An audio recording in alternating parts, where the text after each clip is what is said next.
নমস্কাৰ প্ৰিয় দৰ্শক, মই শেৱালী। আমাৰ চেনেলৰ অন্য এটি ভিডিঅ'লৈ আপোনাক স্বাগতম জনাইছোঁ। প্ৰিয় দৰ্শক, আজিৰ এই ভিডিঅ'টোত আমি জনাম মেকুৰীয়ে কেনেকৈ ভাগ্য পৰিৱৰ্তনৰ সংকেত দিয়ে। মেকুৰীৰ সন্দৰ্ভত অনেক সময়ত বেয়া কথাই শুনা যায়।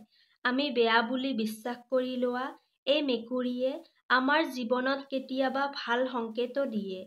আৰু এই সংকেতবোৰৰ বিষয়ে আপোনালোকক আজি মই এই ভিডিঅ'ৰ জৰিয়তে জনাম। যিখন ঘৰত মেকুৰীয়ে পোৱালি জন্ম দিয়ে, সেইখন ঘৰত কি কি হয়? সেই ঘৰৰ মানুহৰ ওপৰত কি কি প্ৰভাৱ পৰে? মেকুৰীয়ে পোৱালি জন্ম দিলে সেইখন ঘৰৰ বাবে ভাল সংকেত নে বেয়া সংকেত? এই সকলোবোৰ কথা আজি মোৰ এই ভিডিঅ'টোৰ পৰা জানিব পাৰিব। তেতিয়াহ'লে আহক বেছি পলম নকৰি ভিডিঅ'টো আৰম্ভ কৰোঁ। আজিকালি প্ৰায় মানুহৰ ঘৰতে মেকুৰী পোহা দেখা যায়। মেকুৰীয়ে নিজে নুপুহিলেও আমাৰ প্ৰত্যেকৰ ঘৰত মেকুৰী আহেই। মেকুৰী সম্বন্ধে অনেক অজনা তথ্য লুকাই আছে। আপোনালোকে চাগে শুনাই পাইছে, মেকুৰীয়ে য'ত থাকে তাত নকাৰাত্মক শক্তিয়েই বাস কৰে। মেকুৰীয়ে নিজৰ লগত ইমান ঋণাত্মক শক্তি লৈ ফুৰে, যাৰ প্ৰভাৱত মেকুৰীৰ আশে-পাশে থকা সকলো বস্তু বা মানুহৰে ক্ষতিসাধন হয়। বাস্তুশাস্ত্ৰ অনুসৰি ঘৰত মেকুৰী পোহাটো অশুভ। যিখন ঘৰত মেকুৰী থাকে সেইখন ঘৰত নেতিবাচক শক্তিয়েই বাস কৰে। যদি আপোনাৰ ঘৰতো মেকুৰী আছে বা পুহিছে বা আপোনাৰ ঘৰত যদি মেকুৰীয়ে সঘনাই অহা-যোৱা কৰি থাকে, তেন্তে আপুনিও অলপ সাৱধান হৈ থকাটো জৰুৰী। আপোনাৰ লগত কোনো ধৰণৰ ঘটনা বা সমস্যা নহ'লেও ভৱিষ্যতেও যে একো নহ'ব সেয়া কোনে জানে? ভৱিষ্যতটো আমি কোনেও নেজানো। সেইবাবে আমি সাৱধান হৈ থকাটো ভাল। সাৱধানৰ কেতিয়াও মৰণ নাই।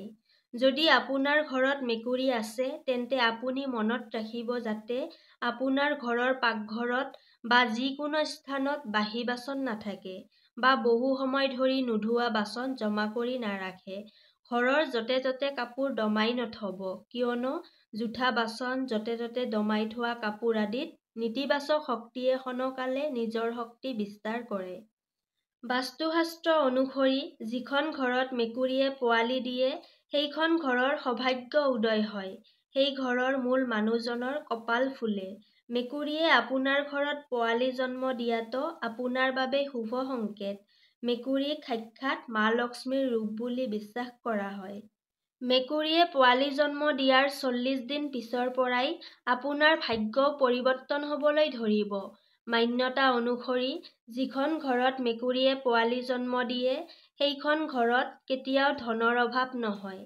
যদি আপোনাৰ ঘৰতো মেকুৰীয়ে পোৱালি জন্ম দিছে, তেন্তে আপুনিও ভাবিব যে আপোনাৰ ঘৰত সাক্ষাৎ মা লক্ষ্মীৰ আগমন হৈছে। সোণালী ৰঙৰ মেকুৰী ঘৰলৈ অহাটো শুভ সংকেত বুলি বিশ্বাস কৰা হয়। সোণবৰণীয়া মেকুৰীয়ে যদি আপোনাৰ ঘৰত বাৰে বাৰে আহি আছে, তেন্তে আপুনি বুজিব যে আপোনাৰ ভাগ্য খুব সোনকালে পৰিৱৰ্তন হ'ব গৈ আছে। ভাল দিন আপোনাৰ পদূলিমুখত আহি ৰৈ আছে আৰু তাৰ বিপৰীতে ক'লা মেকুৰী ঘৰলৈ অহাটো অশুভ বুলি বিশ্বাস কৰা হয়।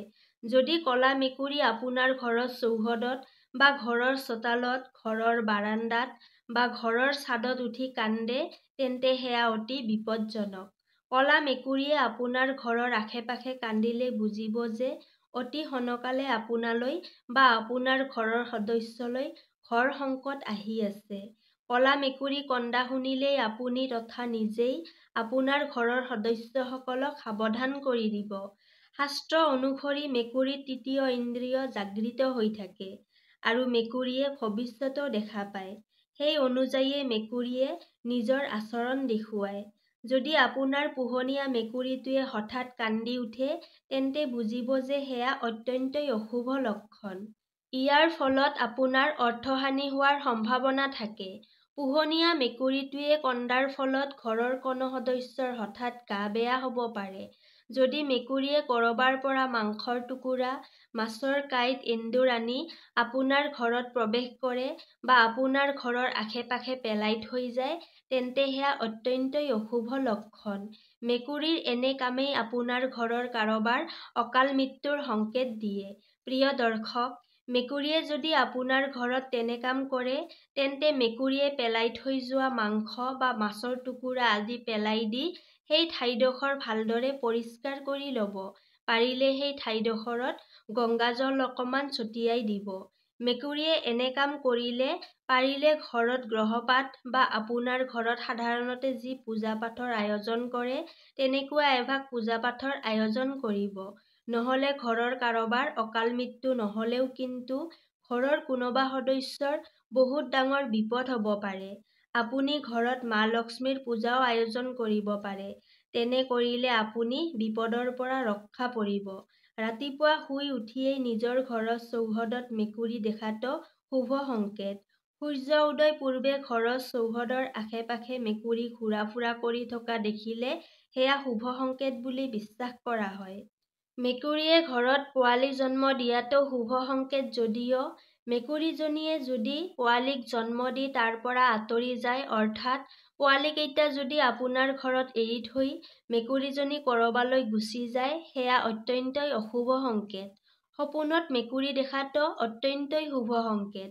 সপোনত যদি মেকুৰীয়ে খেলা-ধূলা কৰা দেখে, মেকুৰীয়ে যদি কিবা খাই থকা দেখে, তেন্তে সেয়া শুভ সংকেত।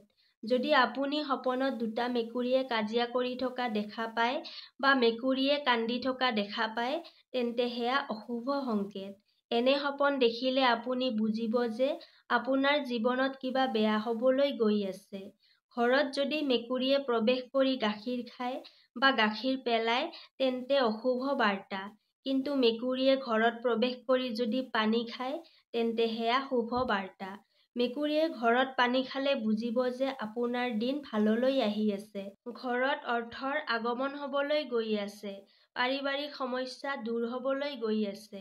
আপোনাৰ আত্মীয়-স্বজনৰ লগত হোৱা মনোমালিন্য সমাপ্তি হৈ সু-সম্পৰ্ক গঢ় দিবলৈ গৈ আছে। ব্যৱসায়-বাণিজ্যত লাভ হ'ব পাৰে আপোনাৰ। আপোনাৰ ঘৰৰ পোহনীয়া মেকুৰীটোৱে যদি বা অন্য কোনো মেকুৰীয়ে বা অন্য জীৱ-জন্তুৱে আপোনাৰ ঘৰত আহি যদি মন মাৰি বহি থাকে, তেন্তে অত্যন্তই অশুভ। যদি আপুনি কিবা শুভ কামত যোৱা পথত মেকুৰীয়ে আপোনাৰ ৰাস্তা কাটে, তেন্তে অলপ সময় ৰখি আপোনাৰ ওচৰত পানী থাকিলে পানী খাই ল'ব। তাৰ পিছত আপুনি আপোনাৰ গন্তব্যস্থানলৈ যাব পাৰে। মেকুৰীয়ে আপোনাৰ ৰাস্তা কাটি আপোনাক জনাই দিয়ে যে আপোনাৰ গন্তব্যস্থানত বাধা আছে। যদি মেকুৰীয়ে আপোনাৰ ৰাস্তা কাটে, বৰ বেছি গুৰুত্বপূৰ্ণ কাম নহ'লে সেইদিনা সেই স্থানলৈ নোযোৱাই ভাল।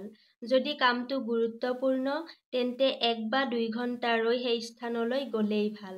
যদি মেকুৰীয়ে আপোনাক বা আপোনাৰ ঘৰৰ কাৰোবাক আক্ৰমণ কৰে বা কামোৰে, তেন্তে বুজিব যে আপোনাৰ কোনো পুৰণা শত্ৰুৱে আপোনাক আক্ৰমণ কৰিবলৈ সাজু হৈ আছে। যদি মেকুৰীয়ে আহিয়েই আপোনাৰ ঘৰত নিজৰ মাজতে কাজিয়া আৰম্ভ কৰে, তেন্তে বুজিব যে আপোনাৰ ঘৰৰ সদস্যসকলৰ মনোমালিন্য বা কাজিয়া হোৱাৰ সম্ভাৱনা আছে। যদি মেকুৰীয়ে নিজৰ মাজত কাজিয়া কৰি থকা আপুনি দেখা পায়, তেতিয়া লগালগ সেই মেকুৰীকেইটাক আপোনাৰ ঘৰৰ পৰা খেদি পঠিয়াব। প্ৰিয় দৰ্শক, মোৰ এই ভিডিঅ'ত উল্লেখ কৰা কথাসমূহ বিশ্বাস কৰা বা বিশ্বাস নকৰাটো একমাত্ৰ আপোনাৰ ওপৰত নিৰ্ভৰ কৰিব।